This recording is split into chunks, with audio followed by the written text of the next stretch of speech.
Let me ask you something here. Have you ever gone to a website, you're ready to buy something, but you just couldn't find it? Now, not because it wasn't there, but because it was buried. You click around a bit, try a couple categories, scroll for a while, and then you just end up leaving. That's exactly what happens on a lot of Shopify stores. And it's kind of crazy because most people focus on their product, their branding, and their ads, but they don't really think about what happens after someone lands on their site. Because at that point, the only thing that matters is, can this person find what they're looking for quickly? If the answer is no, they're gone. So in this video, I want to walk you through how to fix that. Not just how to set up filters, but how to actually make your store easier to shop so people find products faster and convert more. What most stores get wrong about this. Before we jump into the setup, I just want to talk about something real quick because this is where a lot of people mess up. They think, okay, I just need more filters. So they go in and add size, color, material, brand, style, fit, occasion, season, and now there's like 12 different things someone can click.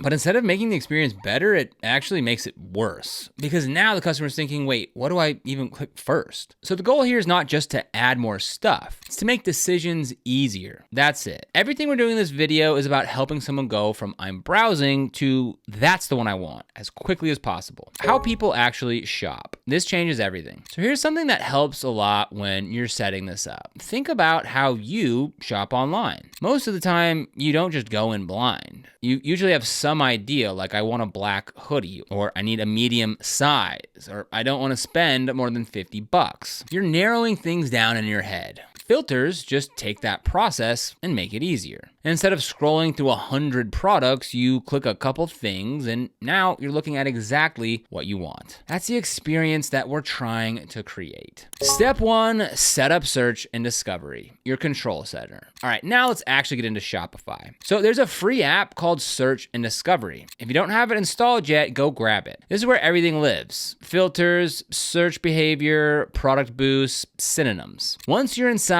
this is basically your control panel for how people find products. And we're gonna go through this step by step, but I want you to keep thinking about it from a customer's perspective. So if you don't already have a Shopify account, just go ahead and click the link down below in the description. You can get a free 3-day trial, and after that, your first 3 months are just $1 each. All you need is an email to get started, so let's go ahead and do that now. So I'll go ahead and paste my email address in here, and go ahead and add a password, and click Create Account. Now, it's gonna ask you to put your card in here, but if you don't want to, you can go ahead and click Skip right now. And then it's gonna take you through a customized setup here, which you can go through if this is your very first time, but I'm gonna go ahead and click skip for this video. So let's actually just come over here. We'll go to apps and click on add, and we'll go ahead and type in search and discovery. This is the one we're looking for, so we'll go ahead and click install. This will bring us back to our Shopify store. We're gonna go ahead and click install, and now we have the app installed. Step 2, build filters around how people think. So this is the most important part, not the setup, but the thinking behind it. Because filters should match how someone makes a decision. So instead of asking what filters can I add, ask what would someone want to narrow down first. Let's say you're running a clothing store. Most people care about size, color, and price. That's it. So that's where you start. Not with 10 filters, just those, the core ones. Because if someone lands on your site and immediately filters by medium, black, under $50, now they're looking at a small group of products that actually fit what they want. That's when buying decisions happen. What this looks like in a real scenario. So let's walk through this like a real person. Someone lands on your store. They don't want to scroll through everything. They click into a collection and now they open filters. They pick size, medium, color black, and instantly your entire store feels way easier to use. So now instead of thinking this is overwhelming, they're thinking, okay, this is exactly what I'm looking for. That shift right there is what improves conversions. So first things first, we're gonna have to go to a product here, and we'll go ahead and add a product, and we'll just call this a hoodie, and we can go to variants here, and we'll call this size. We'll add some options. We'll go small, medium, and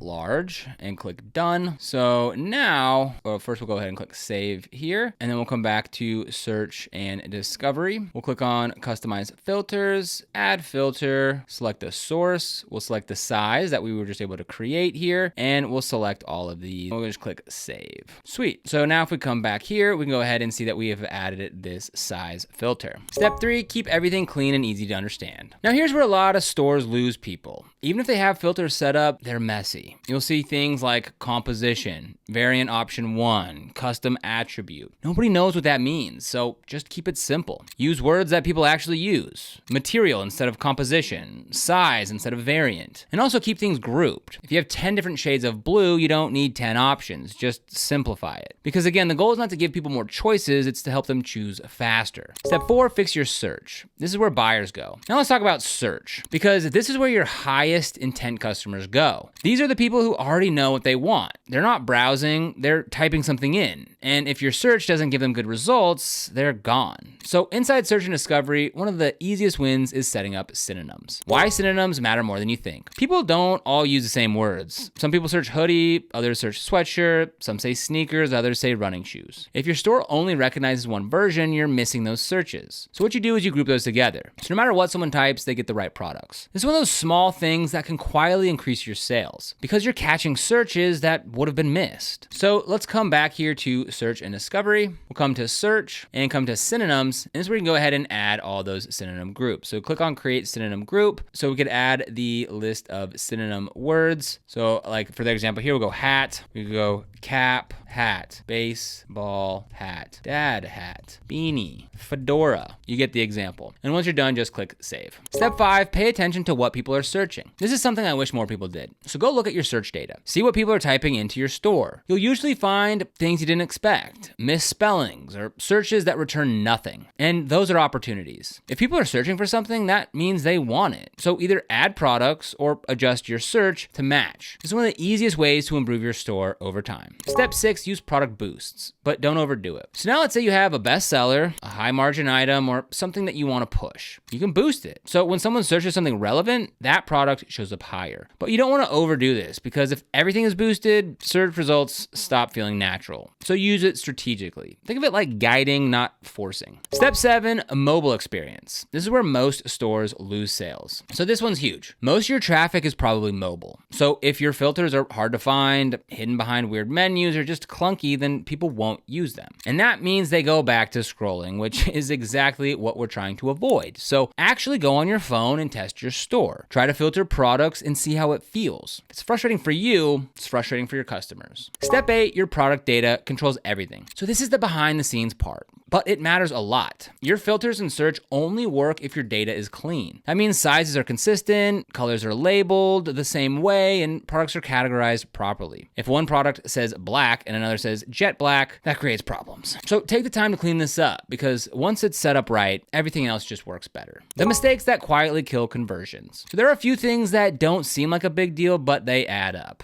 Too many filters, confusing labels, bad search results, and not testing your own store. You should be going through your site like a customer. Search things, click filters, try to find products. Because if it's hard for you, it'll be hard for them. How this all comes together. So when this is done right, your store just feels easier. People don't have to think as much. They don't have to dig around. They just find what they want. And when that happens, they're way more likely to buy. So at the end of the day, this isn't about filters or search settings. It's about removing friction, helping people go from I'm looking for something to this is it as quickly as possible. Because the easier that path is, the better your store performs. So if you want to get started with Shopify, we've got that link for you down in the description below. This is affiliate link, which means we do earn a small commission when you use it at no extra cost to you. It really helps support the channel. And if this video helped you out, make sure to like, subscribe, and hit that notification bell. Here on Ecom Master, we focus on building Shopify stores that actually convert, not just look good. So thanks for watching, and I'll see you here in the next video.